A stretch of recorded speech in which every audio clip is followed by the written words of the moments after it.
eating a massive piece of meat in front of them, who would be offended by someone coming in and because I've seen some vegans online. I was friends with a couple of vegans. I'm not friends with them anymore because they became so irritating. And I'll never forget the story of I still could see what they were doing on Facebook because we had mutual friends, and they were vegan. They are vegan. And a friend of mine had just moved into her new flat and had cooked her first roast dinner, right? And she posted the roast dinner online. She put a picture of it on there, and she's a terrible cook, and so she was so proud of the fact that she cooked this roast chicken and did a photo of the table and was really chuffed. It was the first meal she'd cooked in her flat for loads of other people, so really lovely occasion. And immediately they waded in on the Facebook post saying, "How dare you post this? You have offended me. I am a vegan, and having to look at that photo is despicable." Now, that's obviously an extreme example, but you could understand maybe why some vegans would say, you know what, I don't want you to eat your burger in front of me because actually I don't like the smell of it and it's really offending me. Should there be any protections for those sorts of people? No, I think it's going too far. To think is the risk to offend. Drive safe. Right? If we're not able to think for ourselves and we're being told what we have to say and how we have to say it, then we're going to grow up into a society where we're going to have no real communication, no expansion of the marketplace of ideas. Like I said, I think it's just about being respectful and courteous. And there's vegans, they're becoming more common, but they're a very small minority of people in the country and the world at large.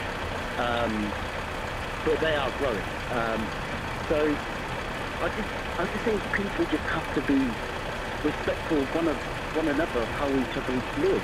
Well, some people aren't, though, and that's why we need equalities legislation to stop people being horribly racist or horribly homophobic. So, Glenn, I'm not sure that we live in that ideal world you live in that you're describing, but I'm interested to hear your opinion. Thank you very much indeed for that one. A couple of other tweets coming in, and then let's get to a break. I don't know who you are. Bok Barris for MP on Twitter says, why would that poster, going back to Farage, stoke racial tensions?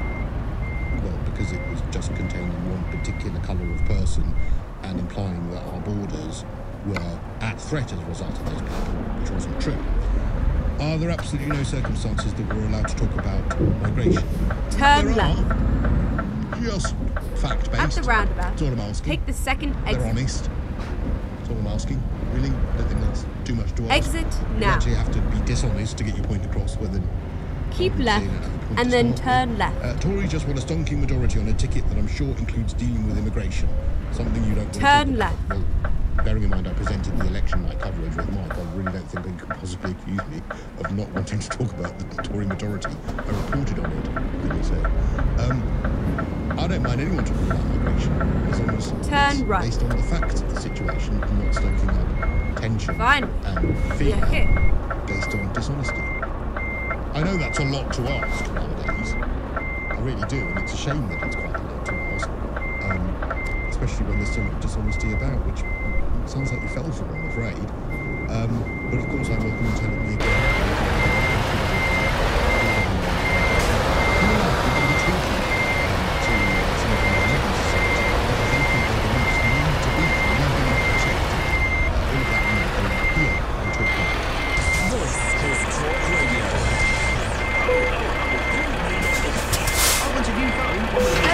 Ultra-wide lens, of course, live focus video. Well, it has to be 5G ready to stream all my films. Can it come with something awesome to listen to them through? Darling, I think he was talking to the kids. Get everything you want and more. Purchase a Samsung 5G ready device and claim a pair of silver wireless Galaxy Buds at no extra cost. Shop our 5G handsets in store or online at your local O2 store or o2.co.uk. 18 plus. Offer excludes Galaxy Fold 5G. Purchased by the 25th of the 12/19. Claim from Samsung within 30 days. T's and C's apply. At Morrison's, we've got a wide range of beer and cider for any two for £20. Choose from Carling, Budweiser, Corona, Strongbow and many more. Christmas. Morrison's makes it. Majority of stores while stocks last. Exclude Scotland, 12 to 20 packs. Please drink responsibly. Untangle the twisted knot of finding your perfect partner at talkradiosingles.co.uk. It's the online dating service which connects you with like-minded local people looking for someone special. Try Talk Radio Singles today. You can join, set up your profile and even browse for compatible partners all for free. TalkRadioSingles.co.uk. 100% soul connection. Monthly subscription applicable on activation. At Asda, we know when it comes to passing the jockeys round, everyone has their favourite. So this Christmas, whether it's the Turn green left. triangle or the sparkly purple one, we have tubs of quality Turn street right. at the very sweet price of just £3.50. Asda, let's make Christmas extra special. Selected stores subject to availability. Tub 650 grams. Talk Radio, traffic and travel. No improvement in Lancashire for the M65, which remains closed in both directions this morning between Junction 5 at Shagsworth and Junction 6 for Blackburn, as the police are dealing with an incident causing stationary traffic on the approach. It's heavy now clockwise on the M25 following a breakdown just before the Clackett Lane services, although all lanes are now open. And in Hampshire, the A34 remains partially blocked southbound through Upper Bullington. At the roundabout, after an accident there take between the the first A30 and the M3 at Junction 9 and the Winnell roundabout. I'm Louisa Gale. Across the UK, online and on DAB. Exit Christo now. Fufas on Talk Radio. Keep left and then turn Andrew left. Bridgen thinks that Turn Farage left. should get a knighthood. What do you think? Do you think it would heal the divisions in this country? Or like me, do you think actually he shouldn't be rewarded for some of the dishonesty of the referendum campaign? So we've been talking about that and how we will actually heal our divisions going forward. The Queen thinks we should. I happen to agree with her. I'm not quite sure how, but giving a knighthood to Farage, I really don't think is the way in which to do that. So we've been discussing that this morning. Also, as well, we've been discussing the idea of whether veganism should be a protected characteristic, which is akin to your religion, akin to your sexual orientation, and this is because of a case that's taking place right now regarding it's an employment tribunal, actually, but the person who's carrying out the case wants it added to the protected list of characteristics in the 2010 Equalities Act. I think that's a very, very dangerous road we're going down, because Keep veganism left is an and then opinion. turn left. Surely opinions are there to be challenged. Let's now cross live to Turn Dominika left. Piasecka, who is the spokesperson for the Vegan Society, who joins me live on the line. Morning to you, Dominika. Good morning, Christoph. So, do you believe in the Vegan Society that being vegan should be a protected characteristic like your race, your gender, your sexual orientation, for instance? Yeah, absolutely. I mean, it does sound a bit strange to many people, but I think it's because of the misinformation out there that veganism is simply reduced to being a diet. But when you look into it, it's actually a very deeply held ethical belief with which we live our whole lives. So whatever I do in my life, I always consider whether it impacts animals. And it is something based on facts, because we know that animals are suffering and they are being killed for the choices that we make. So it's not an opinion at all. It's actually a strongly held belief. So we think, in a similar way that a religious belief would be protected, veganism is considered to be a philosophical belief. And when you look at the act that protects, the Equality Act that protects the different characteristics, veganism actually meets all of the requirements. So, for example, it is a genuinely held belief. It concerns a weighty and substantial aspect of human life and behavior. So we think this case has a very strong sense of, I think it will succeed. But if someone has a religious belief and they are just getting on with their lives with that religious belief, my coming into work wearing, for instance, we were discussing yesterday, in the Bible, it's a sin to wear mixed fibres, for instance. In the Bible, it's a sin to eat shellfish. Now, if you took that to the nth degree, I could come into work wearing two different mixed fibres, and my colleague could say, I'm deeply religious, and it goes against my belief that you're wearing those mixed fibres. Now, that would be ridiculous, and aren't you advocating a situation where if I came into work with leather shoes on and sat next to someone who's vegan, they could reasonably object to that, saying that they found it offensive, which is preposterous? No.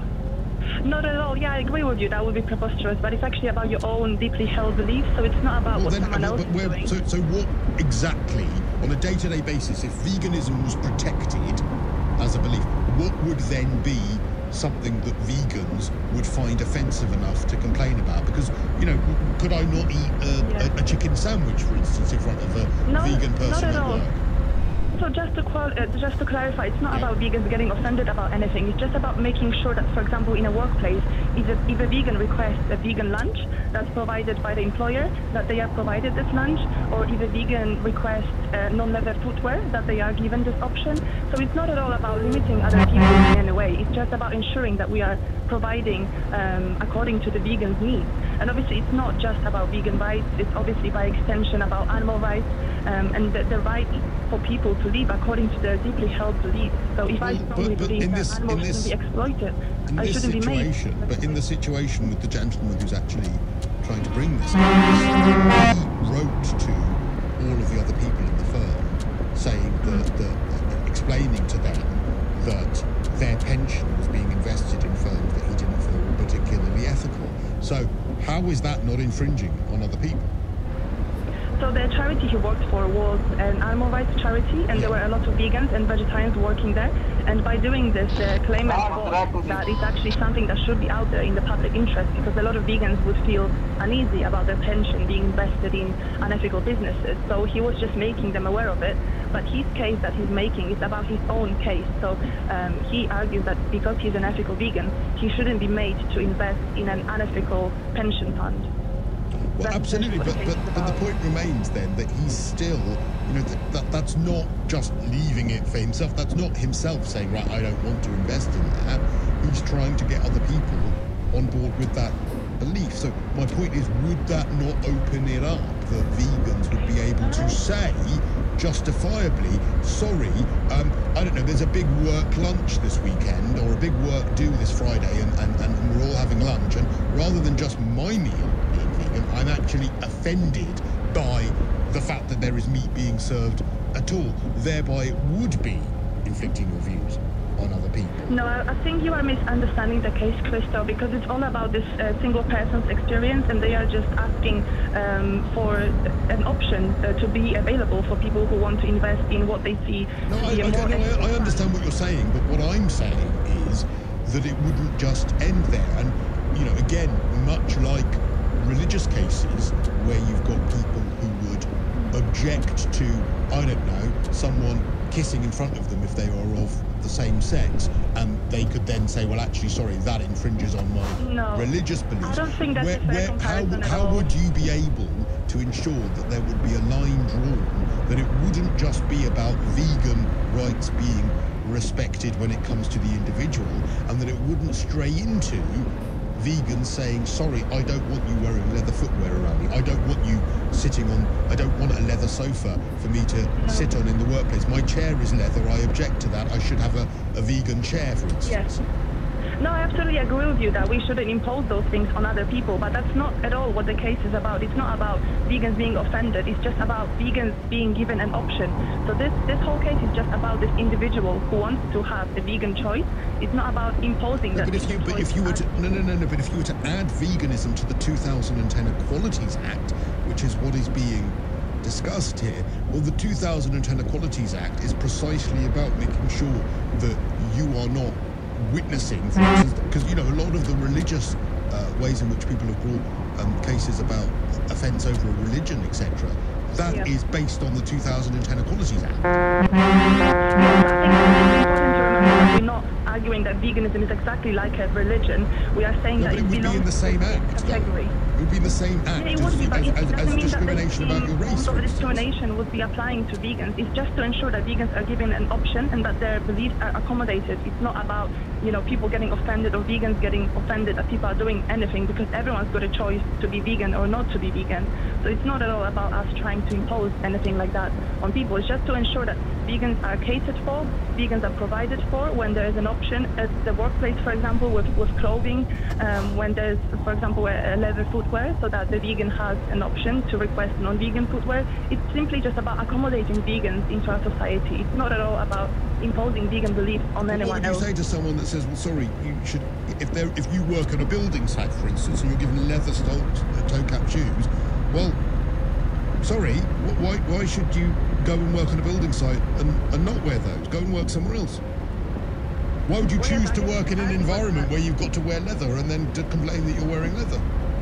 But then we live in a civilized society that tries to accommodate everyone, regardless of their background or regardless of their beliefs. So why shouldn't vegans be accommodated when it's actually really easy to just find an alternative for many of the things that we wear or the things that we eat? It's not necessary to use animal products. So actually providing vegan options, that automatically makes them suitable for everybody, not just vegans. All right, Dominique, thank you very much indeed. That's Dominika Piasecka, who is spokesperson for the Vegan Society. What do you think? Were you convinced by her? It's not about infringing on anyone else's beliefs, it's just about making provision for vegans. 03444991000. 11:31, let's make provision for the latest news headlines. Here's Jenny Barby. Talk Radio, half-hour headlines. Prince Philip's been able to walk out of hospital unaided this morning after a 4-day stay for a pre-existing condition. The 98-year-old has been helicoptered to Sandringham to join the Queen for Christmas. Royal biographer Angela Levin says the fact he didn't leave the hospital in a wheelchair speaks volumes. He doesn't like anybody to do things for him. He's fiercely independent. And this is a sign of that, isn't it? A lot of people would be taken at that age in a wheelchair. But he wants to do things for himself. He doesn't want people mamby-pambing him. The family of teenage motorcyclist Harry Dunn are asking for donations to fund a campaign in the US calling for the extradition of the main suspect in his death. The 19-year-old was killed in a road crash in Northampton in August. 42-year-old US citizen Anne Sakulas was charged on Friday with causing death by dangerous driving. Vulnerable children in care say they feel as if they're being passed around the system like parcels. 4 in 10 are living a long distance from family and friends, with as many as 2,000 more than 100 miles away. Anne Longfield, Children's Commissioner for England, says it's very unsettling. Many of them tell me that this is some kind of punishment. So almost that feeling that they're out of sight, out of mind, and that's something which is damaging for anyone, but particularly for those vulnerable children. NHS England is warning parents about the dangers of button batteries ahead of Christmas. The tiny power cells can be easily swallowed and contain chemicals which can cause potentially fatal internal burning. England cricketer Ben Stokes is by his father's side in a Johannesburg hospital after he was taken seriously ill in South Africa. Jed Stokes is said to be in a critical condition. And pet owners are being warned to keep their dogs away from Christmas puddings and mince pies because of the toxic effect the ingredients can have. Even small amounts of raisins, sultanas and currants have potential to be lethal. The weather, rain in New York and North South during the day, heavy and thundery down to some oil in the southeast.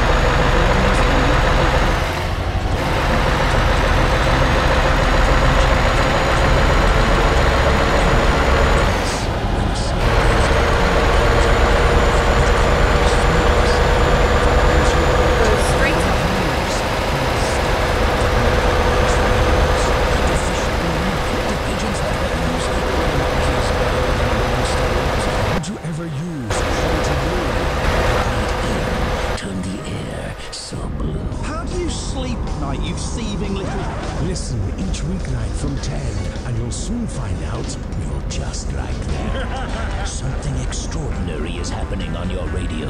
Make sure you don't miss the show that everyone else is talking about. The Late Night Alternative with Ian Lee. Keep left and then continue straight on. Radio. Across the UK, online and on DAB. Weekends Go with straight Penny on. Smith. On Talk Radio. I'm Penny Smith. Join me on Talk Radio for the perfect weekend breakfast. I'm going to be reviewing the papers, taking a look at all the best new film, book and theatre releases, and I'm going to be chatting to a whole host of celebrity guests live in the studio. Weekends with Penny Smith. Saturday and Sunday morning from 7. On Talk Radio. Christo Fufas on Talk Radio.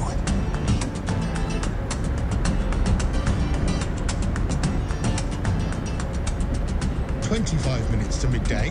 Should being a vegan be a protected characteristic in the 2010 Equalities Act? Now, if you don't know what the 2010 Equalities Act is, that's the act that protects your race, your identified gender, your sexual orientation, and your religion. Now, whilst I believe passionately that if you have a religious belief, you should be allowed to get on with your life and live so without fear of hatred or outright discrimination, I do worry that we're getting to a point where beliefs go straight on as protected as facts about people's actual being. change your race. You can't change your sexual orientation. You can't change your identified gender. What you can change, though, is an opinion. And being a vegan, as passionately held as that opinion might be, and as worthy as that opinion might be, I admire vegans. I wish I could not eat meat. I'm too weak-willed. But I wish I could do that. I worry about the idea that a belief is something that could be protected in law in the same way as your sexual orientation, which is unchangeable. And we've already seen, haven't we, conflicts in this. We're seeing conflicts at the moment. Go straight on. The LGBT protests outside the school with vile homophobes who were claiming that they were doing so because of their religious belief and that was needing to be protected. And we saw the clash of LGBT inherentness, rather, with religious beliefs. Remember the case of the gay B&B case, where the gay couple turned up at the bed and breakfast, and the bed and breakfast said, sorry, we're a hotel, but we're deeply religious, we're going to turn you away. So we've already seen a clash of a belief with an inherent characteristic within a person. I'm worried that this would open it up even more. And secondly, by the way, I don't believe for a second what was being said before the news headlines there, that this would just be about protecting vegans, being able to give them a meal choice on a plane, for instance, or a meal choice at work, or non-vegan footwear if footwear is required at work. Because we've seen countless examples of vegan protesters and vegan activists doing mass sit-ins, mass lie-ins, mass die-ins, and all those sorts of things. Well, how is that not infringing on other people's rights and other people's day-to-day lives? So I'm afraid that I don't think that this would not be abused by people in order to try and get people on board with their beliefs. But let's go to Worcestershire and talk to Jackie. Morning to you, Jackie. Hello. Well, what do you want to say about this? Are you a vegan yourself? Yes. And what do you think about the idea of it being in the, not just protected as in from a sort of politeness point of view, or from people being activists and trying to encourage more vegan tolerance, but actually having it legally protected in law like it's a religion? Well, I did think that the lady from the Vegan Society did outline it very well, actually, in terms of, because I understand about some of the examples that you highlighted, but they really, no vegan would, at work, in a workplace, would complain about sitting on a leather chair, for instance. But how do you know that? I know as a reasonable person that I wouldn't. Now, you might have some, and I don't think that should be protected either, because when I first went vegan, I had leather items. I didn't throw them away. I don't believe in waste either, so I don't believe in wasting something that's already been produced, even if it's as a consequence of an animal being harmed. So. But we've seen lots of examples of vegan activists like splurting blood on people, staging mass die-ins, all these sorts of things that have taken place.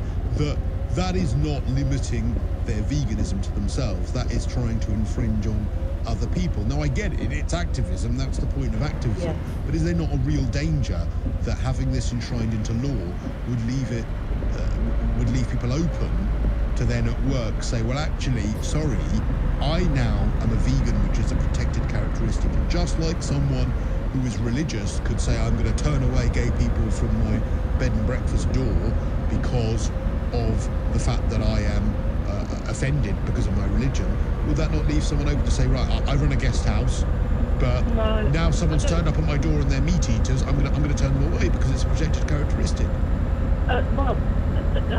They're fully within their rights to say that they'll only cater vegan for them, but no one would turn away a meat eater and not feed them.